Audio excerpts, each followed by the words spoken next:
Hola, mis amigos, creyentes, hermanos, todos. Cuando uno lee el primer libro de Juan, especialmente en el capítulo 4, ¿verdad? Somos confrontados por el Espíritu Santo. Yo personalmente soy confrontado por el Espíritu Santo, sobre todo porque habla del amor que debemos tener a nuestro prójimo, a nuestros hermanos, sobre todo a nuestros hermanos. Pudiera ser a nuestros hermanos biológicos, ¿por qué no? Claro que sí.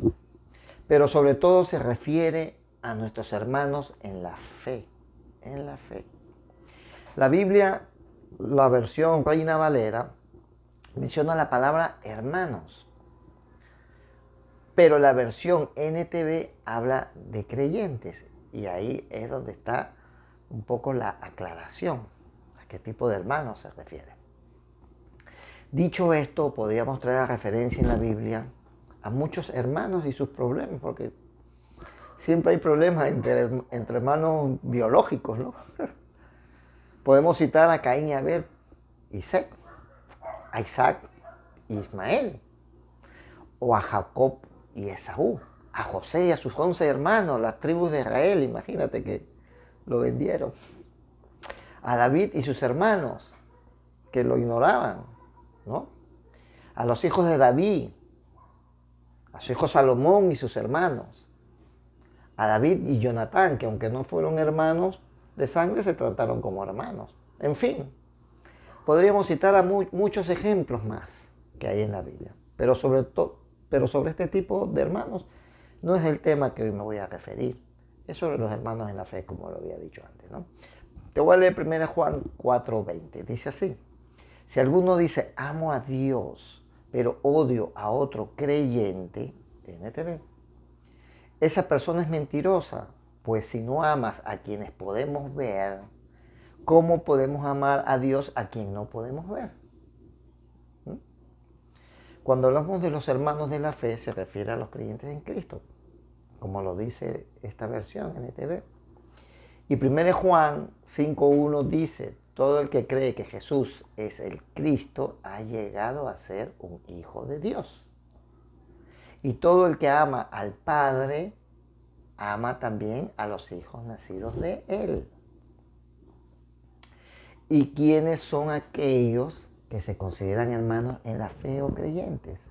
Sería una pregunta que nos hacemos. Juan 1, versículo 12 dice: pero todos los que creyeron en Él y lo recibieron, les dio el derecho de llegar a ser hijos de Dios. También nos dice la palabra de Dios que quienes son iglesia y son todos los que creen en esta verdad. ¿Y cuál es la verdad?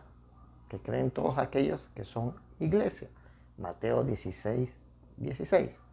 Simón Pedro contestó: tú eres el Mesías, el Hijo del Dios viviente.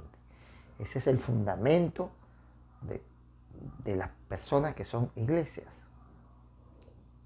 Y su iglesia, los creyentes, fundamentamos nuestra fe en la roca que es Jesús. Mateo 16:18 dice: ahora te digo que tú eres Pedro, que significa roca. Y sobre esta roca edificaré mi iglesia, y el poder de la muerte no la conquistará. ¿Y quiénes son los hermanos en Cristo? Todo el que hace la voluntad de Dios. Mateo 12, versículos 48 al 50 dice: Jesús preguntó: ¿quién es mi madre? ¿Quiénes son mis hermanos? Luego señaló a sus discípulos y dijo: miren, estos son mi madre y mis hermanos. Pues todo el que hace la voluntad de mi Padre que está en los cielos es mi hermano y mi hermana y mi madre. ¡Wow! Fue tremendo ahí, ¿no? Dios nos ha mandado a amar a su iglesia, a nosotros, a los hijos de Dios. Y su iglesia son todos aquellos que fundamentan su fe en Jesucristo.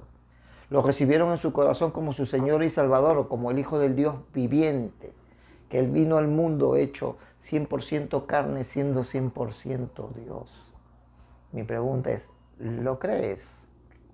Si no amas a tu hermano al cual ves, ¿cómo puedes amar a Dios al cual no ves?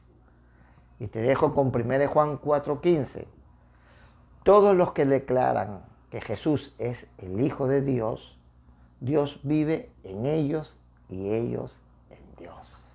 ¡Wow! Que toda la gloria sea para nuestro Señor, Padre, Hijo y Espíritu Santo, y la gracia, misericordia y paz sea hoy en vosotros.